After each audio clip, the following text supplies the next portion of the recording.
Hello friends, welcome to my channel home cooking with Shri. এখন কিন্তু প্রায় গরম পড়ে গেছে, আর বাজারে গ্রীষ্মকালের ফলের মধ্যে আঙুর কিন্তু খুবই কমন। তো এই আঙুরেরই একটা রেসিপি আজকে আপনাদের সাথে শেয়ার করতে চলেছি। রেসিপিটা হলো আঙুরের চাটনি। তো চলুন দেখে নিই কী কী লাগছে। এখানে আমি বাজার থেকে কিছুটা আঙুর কিনে নিয়ে এসেছিলাম এবং সেটাকে ভালো করে জলের মধ্যে ধুয়ে নিয়েছি। এই আঙুরের থগার সামনের দিকে আঙুরগুলো কিন্তু টক ছিল, তাই আমার মাথায় এলো যে এই টক আঙুরগুলো দিয়ে একটা চাটনি বানানো যাক। তো আঙুরগুলো আমি ছাড়িয়ে নিয়েছি একটা অন্য পাত্রে। দেখুন, পচা আঙুরটাকে আমি ফেলে দিলাম। এরকম পচা আঙুর থাকলে ফেলে দেবেন, না হলে কিন্তু খেতে ভালো লাগবে না জিনিসটা।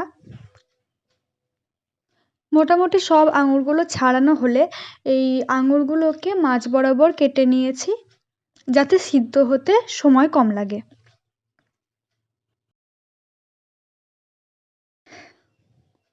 আঙুরগুলো কাটা হয়ে গেছে আমার মাঝ বরাবর। এক বাটি আঙুর নিয়েছিলাম আমি।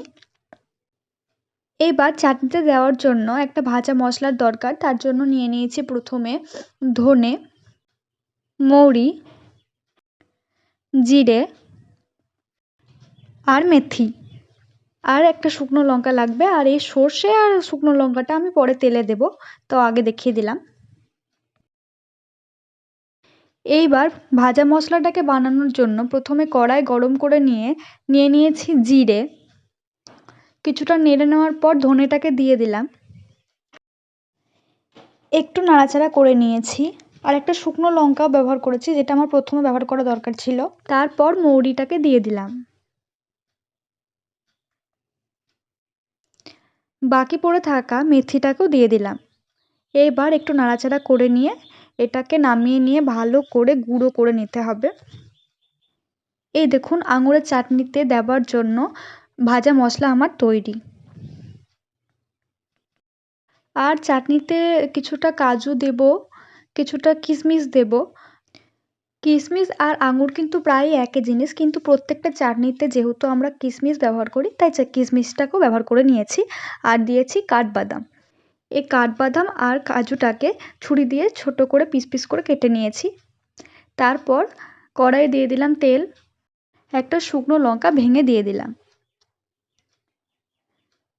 30 সেকেন্ড অপেক্ষা করার পর সর্ষেটাকে কড়াইয়ে দিয়ে দিলাম, আর এটাকে একটু নাড়াচাড়া করে নিলাম।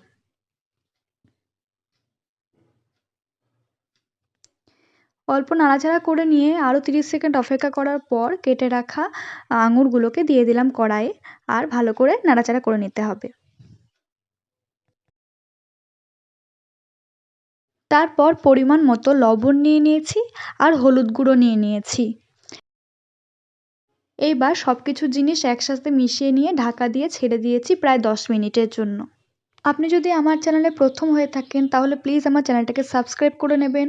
ভালো লাগলে ভিডিওটাকে লাইক করে দেবেন, কারণ আমি প্রতিদিনই খাবারের ভিডিও পোস্ট করে থাকি। তো এরকম নতুন নতুন খাবারের ভিডিও পেতে আমার চ্যানেলটাকে সাবস্ক্রাইব করে নেবেন।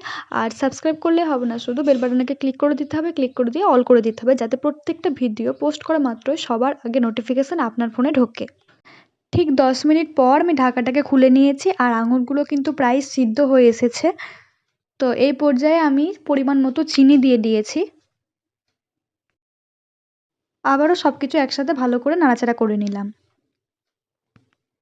এরপর কিশমিশটাকে দিয়ে দিলাম কড়াইয়ে, আর কেটে রাখা কাঠবাদাম আর কাজুটাকেও কড়াইয়ে দিয়ে দিলাম। আর আপনার কাছে যদি খেজুর থাকে তাহলে আপনি ব্যবহার করে নিতে পারেন। আমার কাছে ছিল না, তাই আমি দিইনি। তবে খেজুর কিন্তু প্রত্যেকটা চাটনিতে দিয়ে থাকি আমরা। তো খেজুরটা দিলে জিনিসটা আরও খেতে ভালো লাগবে।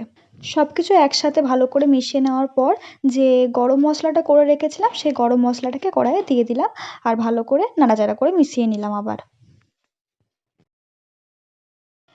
মিশিয়ে নেওয়ার পর আমি 2-3 মিনিট ওয়েট করেছিলাম, তারপরে জিনিসটাকে নামিয়ে নিয়েছি। এটা হয়ে গেছে।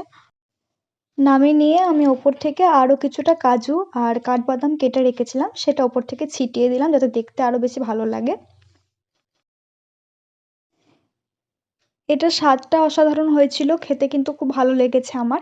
আপনারাও বাড়িতে একবার ট্রাই করে দেখবেন আর আমাকে কমেন্ট বক্সে জানাতে ভুলবেন না কীরকম হয়েছিল খেতে। আর যদি ভিডিওটা ভালো লাগে তাহলে লাইক করবেন, কমেন্ট করে দেবেন আর শেয়ার করে দেবেন।